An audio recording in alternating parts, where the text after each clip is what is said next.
আমরা বললে সেটা কোনো কাজে লাগবে না, কারণ আমরা তো চুনোপুটি, ওনাদের পায়েরও যোগ্য না আমরা। আধার কেটে যাবে, আলো আসবেই, এমন কোনো আধার দেখেনি পৃথিবী। দিনের আলোয় যে আধার নিমিষেই হারিয়ে যায়নি। তবে আজ 4 সেপ্টেম্বর দিনের আলো ফোটার সাথে সাথেই অরুণা বিশ্বাসের আলো অন্ধকারে রূপ নিয়েছে। আলো আসবেই গ্রুপের চিত্রনায়িকা অরুণা বিশ্বাস সোশ্যাল মিডিয়ায় ফিরেছেন, তবে এবার আলো হয়ে নয়, অন্ধকার হয়ে ফিরলেন। কিভাবে তিনি দেশের মানুষ, দেশের সন্তানদের বিপক্ষে ছলচাতুরি করে আসছিলেন এতদিন, এখন জানবো সেই রহস্য।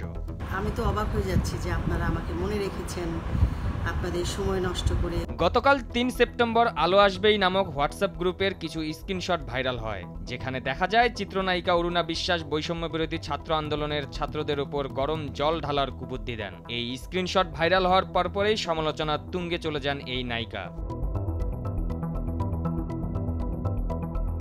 গতকাল স্ক্রিনশট ভাইরালের পর থেকেই সোশ্যাল মিডিয়ায় নিজের ফেসবুক প্রোফাইলে কমেন্টস অফ করে রেখেছিলেন এই নায়িকা। এমনকি সোশ্যাল মিডিয়ায় কোনো অ্যাক্টিভিটিস ছিল না তার। তবে হঠাৎ আজ 4 সেপ্টেম্বর ভোরবেলা তিনি একটি কালো কভার ফটো আপডেট করেন নিজের প্রোফাইলে। তবে হঠাৎ এমন কালো কভার ফটো দেওয়ার মানে কি, এখন জানবো সেই রহস্য।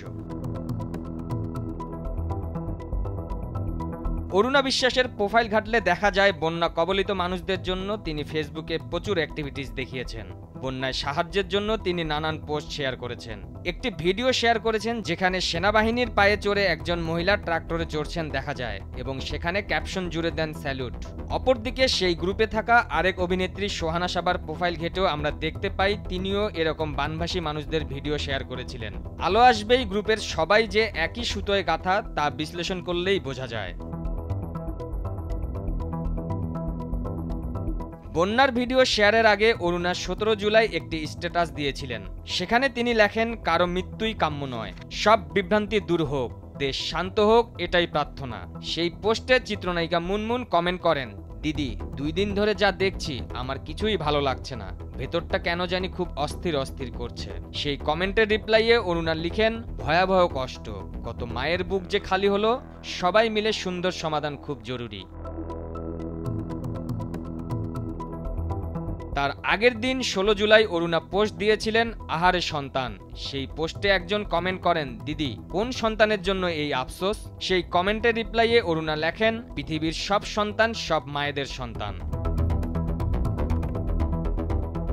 অরুণার এই স্ট্যাটাসগুলো দেখলে কোনোভাবেই বোঝার উপায় নেই তিনি যে সন্তানদের জন্য ফেসবুক পোস্টে হাহাকার করেছিলেন, সেই তিনি এই সন্তানদের গায়ের উপর গরম জল ঢালার পরামর্শ দেন সাবেক এমপি মন্ত্রীদের। একজন স্বনামধন্য চিত্রনায়িকার এমন ছলচাতুরি দৃষ্টান্ত দেশের মানুষের সাথে তার সহশিল্পীরাও মেনে নিতে পারছেন না।